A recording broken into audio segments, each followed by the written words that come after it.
ജീവിതത്തിൽ ഒട്ടും അഭിനയിക്കാൻ അറിയാത്ത VS ഒരു തവണ മാത്രം അഭിനയിച്ചു. 2016 ഡിസംബർ 2 പുറത്തിറങ്ങിയ ക്യാമ്പസ് ഡയറിയാണ് ചിത്രം. ഒരു പ്രദേശത്തെ ജലക്ഷാമവും വെള്ളം ഊറ്റിയെടുക്കുന്ന കുത്തക കമ്പനിക്കെതിരെ കോളേജ് വിദ്യാർത്ഥികൾ നടത്തുന്ന പ്രക്ഷോഭവുമാണ് സിനിമയുടെ പ്രമേയം. സമരത്തിന് പിന്തുണയുമായി VS എത്തുന്നു. കൂത്തുപറമ്പിൽ വെച്ചായിരുന്നു VS അഭിനയിച്ച രംഗങ്ങൾ ചിത്രീകരിച്ചത്. സിനിമ മുൻപോട്ട് വച്ച സാമൂഹിക വിഷയം തന്നെയാണ് VSനെ ആകർഷിച്ചത്. ജലചോഷണം നടത്തുന്ന ഒരു കമ്പനിക്ക് മുന്നിൽ സമരം നടത്തുന്നു. ഈ വിദ്യാർത്ഥികൾ ഉൾപ്പെടെ ഒരു ക്യാമ്പസ് ഉൾപ്പെടെ സമരം നടത്തുന്നു. ആ സമരത്തിലേക്കാണ് അവസാനമായിട്ട് VS എത്തുന്നത്. അഭിനേതാവായിട്ട് VS എത്തുന്നു.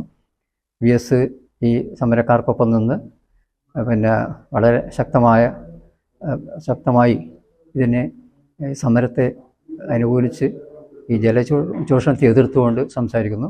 അപ്പോൾ ഒടുവിൽ ഈ ഒരു സമരം വിജയിച്ചതായിട്ടാണ് ഈ സിനിമയിൽ അവസാനം ഉള്ളത്. VS സിനിമയുടെ ഭാഗമായപ്പോഴുണ്ടായിരുന്ന ആവേശം ഇന്നും പിന്നണി പ്രവർത്തകർക്കുണ്ട്. VS എത്തിച്ചേരിയതിനു ശേഷമാണ് ആ സമരത്തിൻ്റെ ഗതി തന്നെ മാറിപ്പോയത്. സമരം വിജയിക്കുകയും വളരെ നല്ല നിലയിൽ VS ഇടപെട്ടതിൻ്റെ ഭാഗമായിട്ട് ആ സമരം വിജയിക്കുകയും VS ആയി തന്നെയാണ് ഈ സിനിമയിൽ അഭിനയിച്ചിട്ടുള്ളത്. അങ്ങനെ ആ സമരം വിജയിക്കുകയും ആണ് ഇതിൻ്റെ കഥയുടെ പരിസമാപ്തി അങ്ങനെയാണ് കഴിയുന്നത്. വളരെ നല്ല ഒരു നിലയിൽ തന്നെ സിനിമ വിജയിച്ചിട്ടുണ്ട്. VSൻ്റെ സാന്നിധ്യം, VS ആദ്യമായും അവസാനമായും അഭിനയിച്ച ഒരു സിനിമയാണിത്. അതിൽ നമുക്ക് ഏറ്റവും അഭിമാനമുണ്ട്.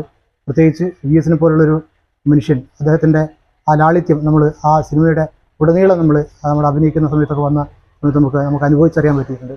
ഏറെ ദുഃഖത്തോടു കൂടിയാണെങ്കിൽ പോലും അദ്ദേഹത്തെ സ്മരിക്കാതിരിക്കാൻ കഴിയില്ല. വിനീഷ് പാലയാട് കഥയും തിരക്കഥയും ഒരുക്കിയ ചിത്രം മട്ടന്നൂർ സ്വദേശി ജീവൻദാസാണ് സംവിധാനം ചെയ്തത്. ക്യാമറയ്ക്ക് മുന്നിൽ VS ആയി തന്നെയായിരുന്നു. ജീവിതത്തിലെ സമരനായകൻ എന്ന പദവി ചിത്രത്തിലും കൈവിടിഞ്ഞില്ല. Zee Malayalam news, Kannur. ഏറ്റവും പുതിയ വാർത്തകളും വിശേഷങ്ങളും വിരൽ തുമ്പിലറിയാൻ സീ മലയാളം ന്യൂസ് എല്ലാ ഡിജിറ്റൽ പ്ലാറ്റ്ഫോമുകളിലും ലഭ്യം.